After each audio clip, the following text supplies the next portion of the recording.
Hello बच्चों, उम्मीद करता हूँ आप लोग अच्छे होंगे। और पिछले लेक्चर में हम लोगों ने बात की थी रिलेशन यानी संबंधों के बारे में। संबंध कैसे डिफाइन करते हैं और इसमें कितने टाइप के होते हैं।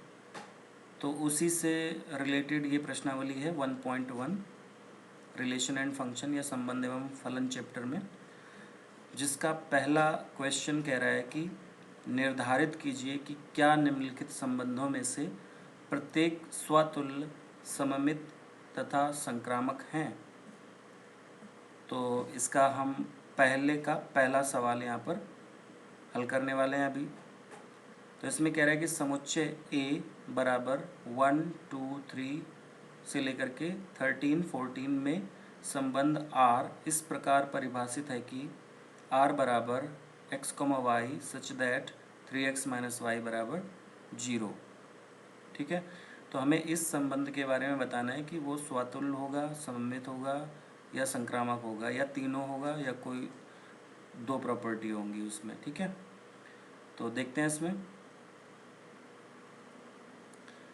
तो यहाँ पर पहला सवाल है ये, और कह रहा है कि R x, y such that 3x - y बराबर 0 और एक्स वाई जो हैं वो ए के अवयव हैं और ए में 1, 2, 3 से लेकर के 13, 14, ठीक है, 14 तक के यहाँ पर नंबर हैं। अब ये देखना है कि ये कैसा होगा, स्वतुल्य, सममित और संक्रामक में कौन सी प्रॉपर्टी होगी। तो स्वतुल्य दिखाने के लिए हमें क्या दिखाना होता है, हम अगर ये दिखा दें कि y की जगह पे x रखने पर क्या होगा, देखते हैं। 3x - x बराबर 0, तो ये आ जाएगा 2x बराबर 0 बराबर x बराबर 0 आ गया। मतलब x हमेशा 0 ही होगा, तभी y बराबर x सेटिस्फाई होगा, संतुष्ट होगा, अदरवाइज नहीं। अतः यहाँ पर x, y belongs to R के लिए x कोई ज़रूरी नहीं है कि वो R में रहे, तो ये स्वतुल्य नहीं होगा। ठीक है, स्वतुल्य ये नहीं है। स्वतुल्य दिखाने के लिए x, y अगर R में है तो x भी R में होना जरूरी होता है, तो यहाँ पर ये स्वतुल्य नहीं होगा। ठीक है, इसके बाद हम अगर दूसरा देखें, इसमें दूसरा कंडीशन क्या है, सममित। तो सममित दिखाने के लिए क्या करते हैं कि हम x, y R में लेके चलते हैं। तो इसका मतलब ये हो जाता है कि 3x - y बराबर 0। ठीक है, लेकिन क्या हम यहाँ से, तो यहाँ से हमें y = 3x आ जाएगा।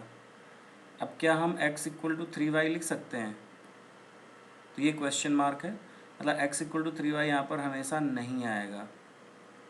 ठीक है, जब हम y बराबर 3x होगा अगर, तो x = 3y नहीं होगा हमेशा के लिए, तो इसलिए ये सममित भी नहीं होगा, सममित नहीं। और तीसरा जो है संक्रामक, तो संक्रामक के लिए क्या कंडीशन होती है कि हमें x, y R में, y, z भी R में लेना होता है, और फिर हमें दिखाना होता है कि x, z R में है। तो x, y अगर R में होगा तो 3x - y बराबर 0 हो जाएगा, तो यहाँ से y बराबर 3x आ गया। और अगर ये वाला y, z R में होगा तो 3y - z बराबर 0, मतलब यहाँ से z बराबर 3y रहेगा। फिर अगर इन दोनों को हम मिला देते हैं, यहाँ से y की वैल्यू यहाँ पे रख देते हैं, तो y की वैल्यू 3x यहाँ पे रखेंगे जब, तो 3 × 3x, ये z की वैल्यू आ जाएगी, तो z बराबर आ गया 9x। जो कि होना चाहिए था 3x, है ना। तो अतः क्या होगा, कंडीशन क्या आ जाएगी कि ये संक्रामक भी नहीं है। तो इस तरीके से संक्रामक भी नहीं रहेगा, सम्मित भी नहीं रहेगा और स्वातुल्य भी नहीं रहेगा। तो तीनों में से कुछ भी ये नहीं होगा। ठीक है, अगले सवाल की तरफ बढ़ते हैं, दूसरे सवाल की तरफ। अब क्योंकि इसमें कई सारे पार्ट हैं, सेकंड, थर्ड, फोर्थ, फिफ्थ, तो ये सारे पार्ट आप लोगों को करने हैं और फिर बताना है। अगर कोई समस्या आती है तो पूछ लीजिएगा। दूसरा सवाल मैं यहाँ पे देख रहा हूँ, कह रहा है कि सिद्ध कीजिए कि वास्तविक संख्याओं के समुच्चय R में R बराबर a, b such that a less than b square द्वारा परिभाषित संबंध ना तो स्वातुल्य है, ना सममित है और ना ही संक्रामक है। तो इसमें a, b such that a less than b square, R इस तरीके से परिभाषित है a, b such that a less than or equal to b square, और वास्तविक यानी a और b जो है वो वास्तविक संख्याएं हैं। ठीक है, वास्तविक यानी कि जो भी संख्याएं हम देखते हैं, लिख सकते हैं, वो सब वास्तविक संख्याएं ही होती हैं। तो इसमें हमें स्वातुल्यता चेक करनी है। सबसे पहले तो स्वातुल्यता के लिए अब यहाँ पर कंडीशन क्या होती है कि हम b की जगह पर a रख दें, ठीक है, और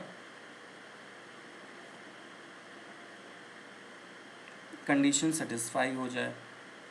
तो b बराबर a रखने पे क्या आएगा, a less than b square है, तो क्या हमेशा a less than or equal to a square होगा? नहीं होगा। क्यों? क्योंकि जैसे a बराबर अगर हमने ले लिया 0.5, तो a का स्क्वायर जब हम करते हैं तो 0.5 का स्क्वायर करेंगे तो आ जाएगा 0.25। ठीक है, तो यहाँ पे a जो है वो a स्क्वायर से छोटा नहीं है, a स्क्वायर से बड़ा हो गया। a है 0.5, लगभग आधा, मतलब एग्जैक्टली आधा, और a स्क्वायर है 0.25 यानी 1/4। तो a less than or equal to a square, इसलिए ये स्वातुल्य नहीं होगा। ठीक है, स्वतुल्य नहीं। इसके बाद दूसरा हम देखते हैं सममितता। तो सममितता के लिए क्या होगा कि a less than or equal to b square और b less than or equal to a square, क्या ये दोनों कंडीशन सही होंगी? तो ऐसा कोई ज़रूरी नहीं है। ठीक है, ये सही नहीं है, मतलब क्योंकि अगर हम a square a less than b square ले रहे होंगे तो कोई ज़रूरी नहीं कि b less than a square रहे। जैसे कि a बराबर अगर हमने 1 ले लिया, b की जगह पे 2 ले लिया, तो a less than b square तो है, ये सही है, लेकिन b less than a square, क्योंकि 2 less than or equal to 1 का स्क्वायर, ये गलत हो जाएगा, क्योंकि 2 जो है 1 से छोटा नहीं हो सकता। ठीक है, तो ये भी क्या हो जाएगा, सममित नहीं होगा। सममितता के लिए हमें क्या दिखाना होता है कि x, y R में हो तो y, x भी R में रहे। तो यहाँ पर ये नहीं आ रहा है, इसलिए ये सममित नहीं है। ठीक है, तीसरा आ जाता है संक्रामकता। तो संक्रामकता का मतलब है कि x, y R में हो, y, z भी R में हो, लेकिन x, z R में ना हो, मतलब R में आ जाए, x, z भी R में आ जाए। तो हम यहाँ पर कोई एक ऐसा एग्जाम्पल देखेंगे जिसमें कि x, y R में होगा, y, z भी R में होगा, लेकिन x, z R में नहीं रहेगा। ठीक है, तो एक एग्जाम्पल हम ऐसा देख लेते हैं। यहाँ पे क्या आएगा, मान लो यहाँ पर हमने ले लिया x को,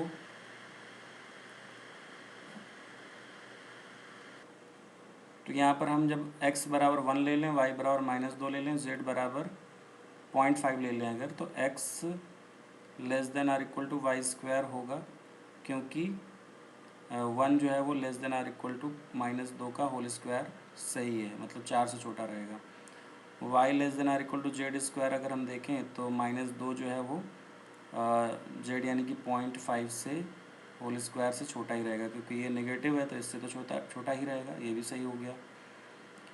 लेकिन x less than or equal to z square अगर हम देखते हैं तो इसका मतलब क्या हुआ, x है हमारा 1 लेस देन जेड स्क्वायर मतलब 0.5 का होल स्क्वायर, 1 लेस देन और इक्वल टू 0.25 आ गया, तो ये सही नहीं है, दिस इज़ रॉन्ग, है ना।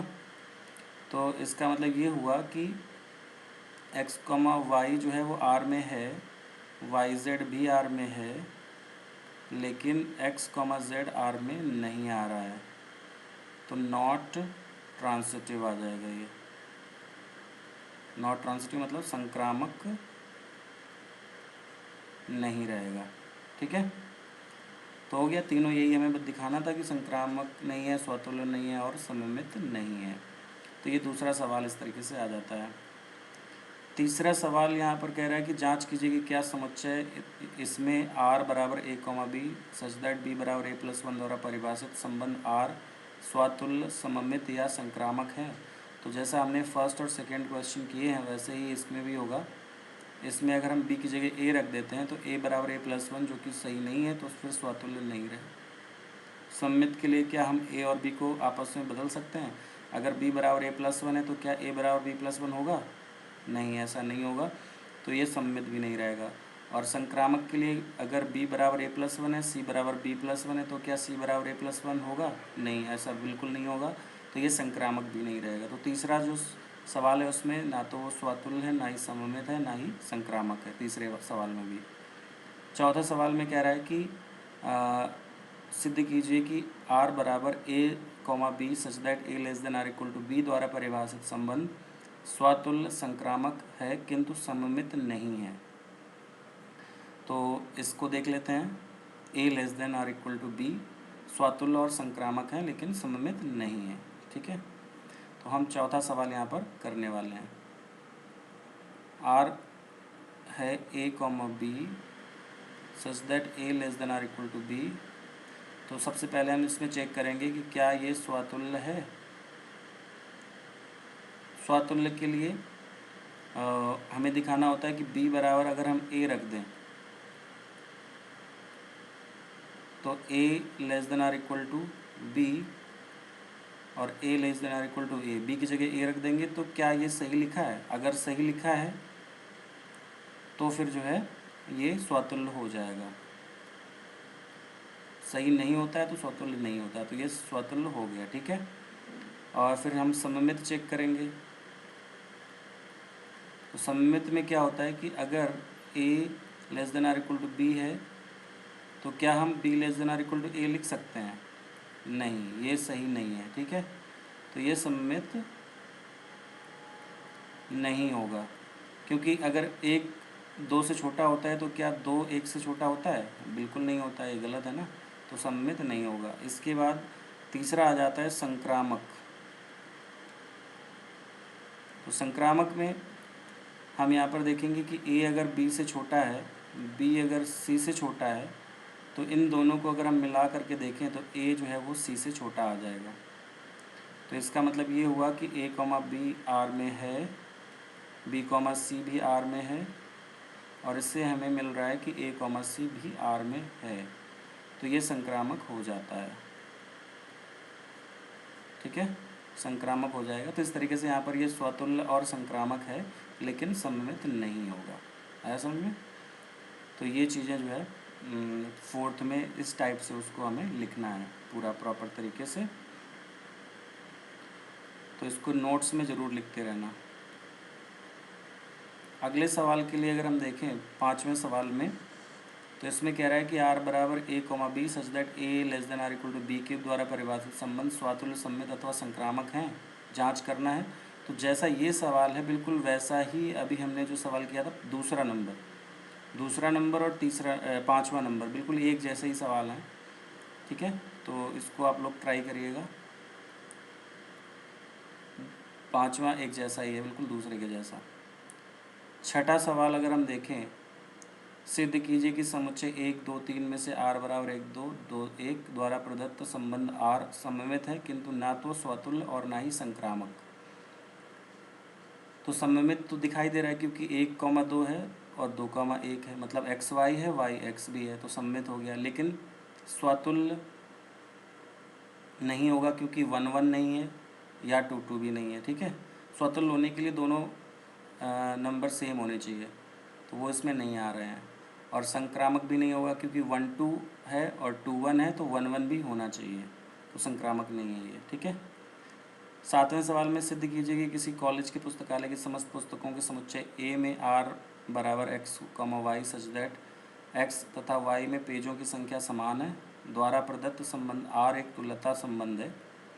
तो x तथा y पेजों की संख्या समान है। तो तुल्यता संबंध इसलिए होगा कि दो किताबें हैं, अगर x और y, उनमें पेजों की संख्या समान है, तो x में पेजों की संख्या बराबर y में पेजों की संख्या। तो यहाँ पर हम x बराबर y कह सकते हैं 7वें सवाल के लिए। जो संबंध है r x, y such that x बराबर y। ठीक है, x यानी पुस्तक x में पेजों की संख्या बराबर पुस्तक y में पेजों की संख्या, तो x बराबर y जैसा हो गया। तो x बराबर y अगर है तो यहाँ से x बराबर x भी रहेगा, जो कि सही है। ठीक है, तो ये स्वतुल्य आ जाता है। इसके बाद सेकेंड, अगर हम x बराबर y ले रहे हैं तो y बराबर x भी हो जाएगा, तो ये सममित हो गया।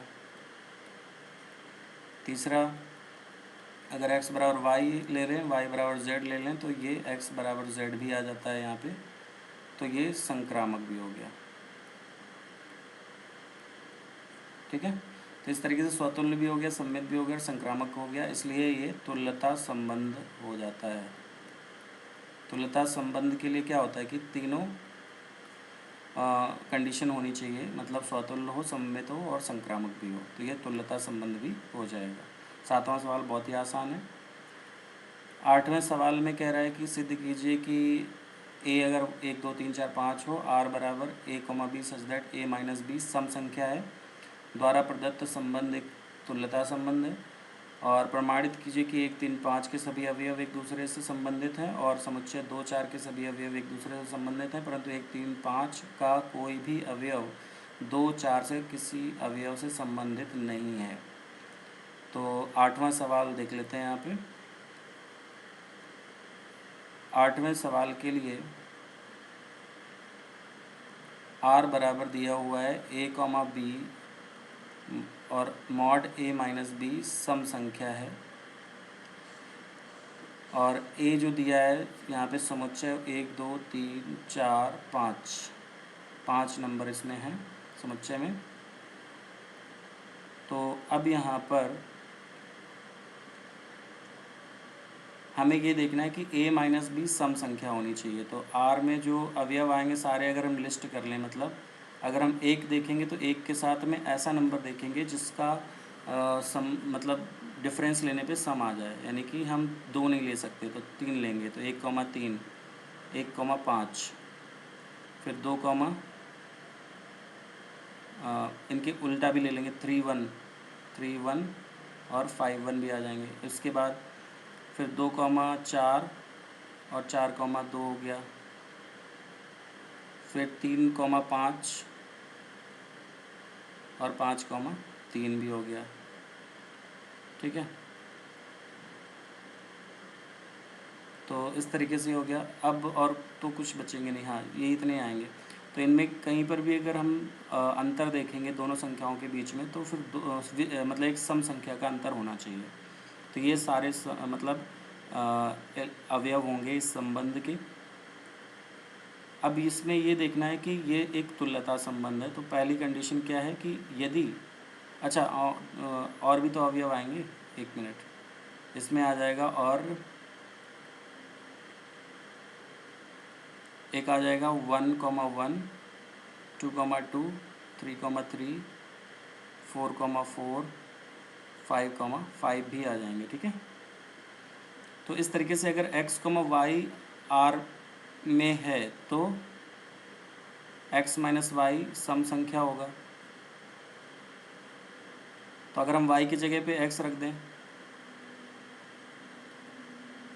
तो x माइनस एक्स बराबर 0, तो ये भी एक सम संख्या हो जाता है, इसलिए ये स्वतुल्य हो जाता है। ठीक है, स्वतुल्य रहेगा।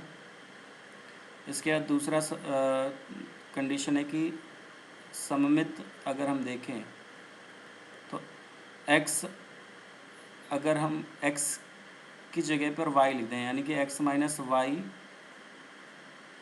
बराबर यहाँ पर हो जाएगा y माइनस एक्स, तो ये भी एक सम संख्या आ जाएगी, तो सममित भी रहेगा ये। क्योंकि यहाँ पर भी हम देख सकते हैं अगर 1 3 है तो 3 1 भी है, 1 5 है तो 5 1 है, 2 4 है तो 4 2 है। सममित मतलब उनको पलट दो और तो वो अवयव उसी रिलेशन यानी संबंध में होना चाहिए। ठीक है, इसके बाद नेक्स्ट है थर्ड संक्रामक। तो संक्रामक के लिए क्या होता है कि x, y R में हो, y, z भी R में हो, यानी कि x माइनस वाई सम संख्या है तो 2k1 हो जाएगा, y माइनस जेड भी सम संख्या है तो 2k2 हो जाएगा। तो इन दोनों को जोड़ देंगे तो y cancel, x minus Z आ जाएगा, x माइनस जेड बराबर 2k1 प्लस k2। तो ये भी 2 टाइम्स लिखा है, मतलब हम क्या कह सकते हैं कि मॉड x माइनस जेड एक सम संख्या रहेगी। ठीक है, तो सम संख्या अगर रहेगी तो हम कह सकते हैं कि ये संक्रामक हो गया। तो इस तरीके से तुल्यता संबंध आ जाता है ये।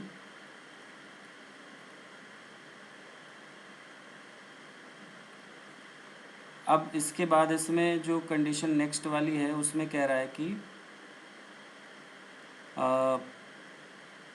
जो अवयव हैं 1 3 5 वो संबंधित हैं, तो क्योंकि 1 और 3 के बीच में 2 का डिफरेंस है, 3 और 5 के बीच में 2 का डिफरेंस है, 5 और 1 के बीच में भी 2 का डिफरेंस है। तो ये जो है संबंधित होगा 2 4 से, इसमें भी तुल्यता संबंध है क्योंकि 4 और 2 के बीच में 2 का डिफरेंस है। लेकिन मतलब अलग अलग हम देखें तो ये जो है ये R1 ले लेते हैं और ये R2 ले लेते हैं, तो ये एक R1 R2 ना लेकर के इनको सेट हम ले लेंगे, समुच्चय लेना चाहिए हमें इनको। 1 मिनट,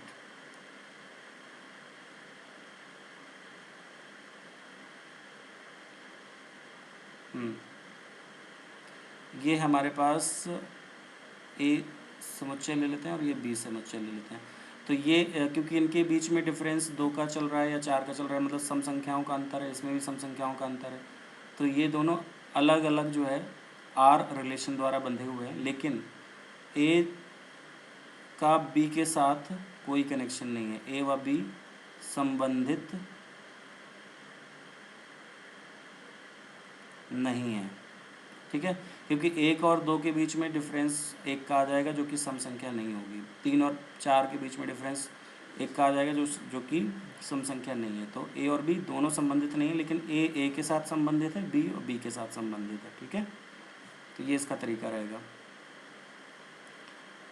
आगे बढ़ते हैं नेक्स्ट क्वेश्चन की तरफ। 9वें सवाल में इसमें कह रहा है कि x belongs to z 0 less than or equal to x less than or equal to 12 में दिए गए निम्नलिखित संबंधों R में से प्रत्येक एक तुल्यता संबंध है। A माइनस बी 4 का एक गुणज है। तो जैसे अभी हमने 2 सम संख्या के लिए किया ऊपर वाला क्वेश्चन 8वां, वैसे ही यहाँ पर भी हम 4 के गुणज के लिए कर सकते हैं, और A बराबर B वाला भी हम यहाँ पर देख चुके हैं ऊपर। ठीक है, इसके बाद 10वां सवाल, ऐसे संबंध का उदाहरण दीजिए जो सममित हो परंतु ना तो स्वतुल्य हो और ना ही संक्रामक हो। तो ऊपर जितने भी हम लोगों ने सवाल किए हैं कुछ उदाहरण में मिल जाएंगे, और अभी जो क्वेश्चंस किए हैं उनमें से मिल जाएंगे बहुत सारे इसमें से। ठीक है, तो 10वां सवाल कर लोगे तुम लोग। इसी तरीके से 11वां सवाल,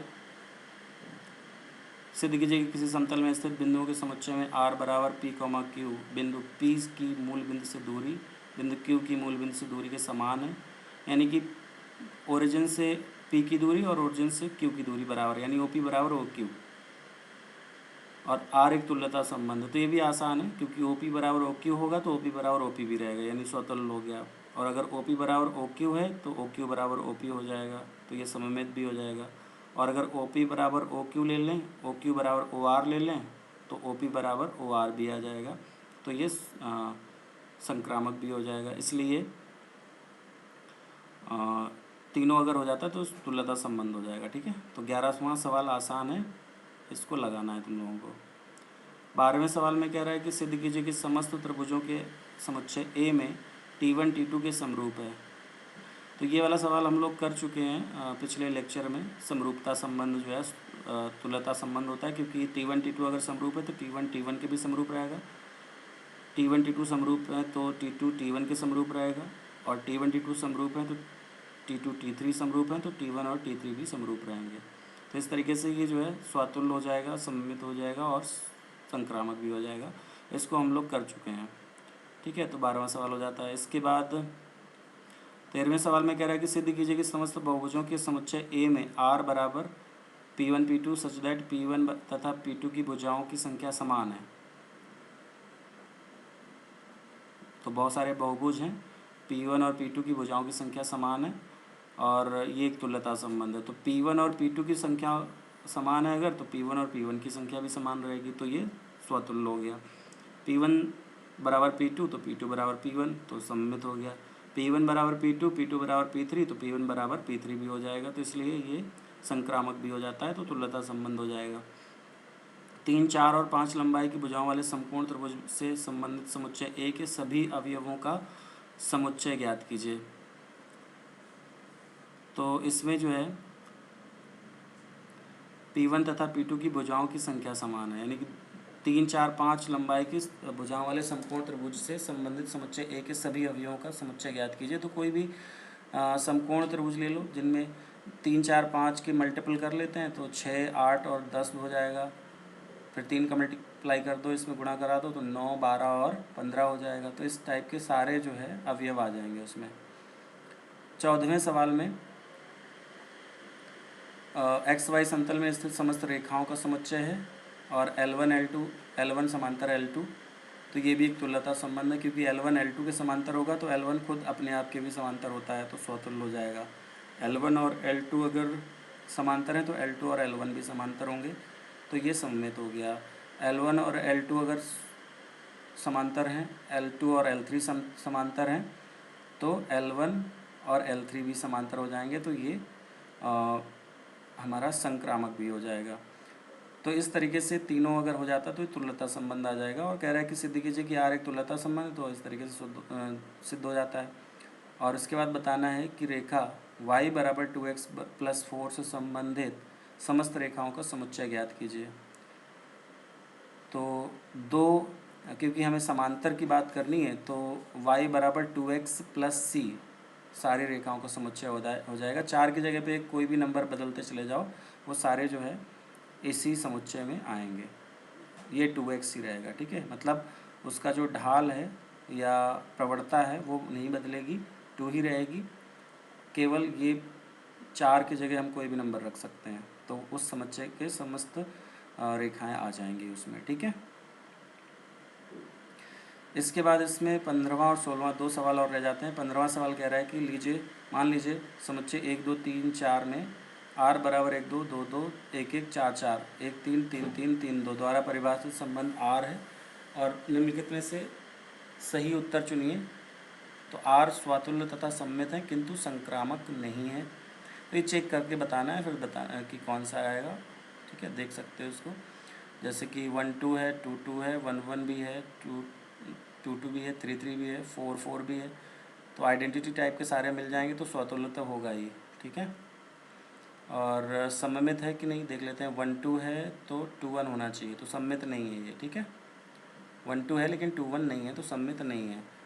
और सममित नहीं है तो अब हम चेक कर लेते हैं संक्रामक है कि नहीं। तो 1, 2 है, 2, 2 है, तो 1, 2 है। संक्रामक के लिए XY YZ तो XZ आना चाहिए। तो इस तरीके से तुल्यता तो होगा नहीं, और दो प्रॉपर्टी होनी है तो फिर ये वाला सही हो जाएगा। आर स्वतुल्य और संक्रामक होगा किंतु सममित नहीं होगा, क्योंकि सममित नहीं है ये, तो और कोई ऑप्शन भी नहीं है ऐसा, तो हमें संक्रामक चेक करो या ना करो, लेकिन यही हमारा बी ऑप्शन इसका सही हो जाता है। ठीक है, इसमें जो बी ऑप्शन रहेगा ये वाला, तो ये सही हो जाएगा। क्लियर। अगले सवाल के लिए मान लीजिए कह रहा है कि समुच्चय n में r बराबर a, b एंड a बराबर b minus 2 b greater than 6 द्वारा प्रदत्त संबंध r है, निम्नलिखित में से सही उत्तर चुनिए। तो इसमें a बराबर b माइनस 2, यानी कि जो a है वो b से 2 छोटा रहेगा, तो नेचुरल नंबर की बात है, तो कौन कौन से आ जाएंगे। a जो है पहला वाला दूसरे वाले से 2 छोटा रहेगा, तो 2,4 आ जाएगा। b नहीं आएगा, 6,8 भी आ जाएगा, और 8,7 भी नहीं आएगा। तो इस तरीके से हमारे पास इसमें एक तो आ जाएगा a नंबर और दूसरा आ जाएगा 6, 8 नहीं, लेकिन b की वैल्यू कह रहा है 6 से बड़ी होनी चाहिए, तो ये वाला नहीं रहेगा। ठीक है, केवल हमारे पास आएगा ये वाला, 6 से बड़ा रखना है। ठीक है, पहला नहीं है, सी ऑप्शन है इसमें केवल। क्लियर, ये वाला आंसर सही हो जाएगा, सी 16 का सी वाला सही होगा। तो इस तरीके से यहाँ पर हम लोगों ने यहाँ 16 यानी 1.1 एक्सरसाइज पूरा हल कर ली है। अब तुम लोगों को सवाल लगाने हैं इसके सारे, और कहीं पर कोई समस्या आती है तो उसको पूछो, और अगले लेक्चर में हम लोग फिर फलनों के प्रकार पर बात करेंगे, और तब तक के लिए इतना पूरा अच्छे से तैयार कर लो।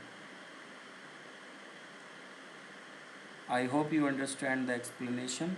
आपको काफ़ी कुछ समझ में आया होगा। Thank you.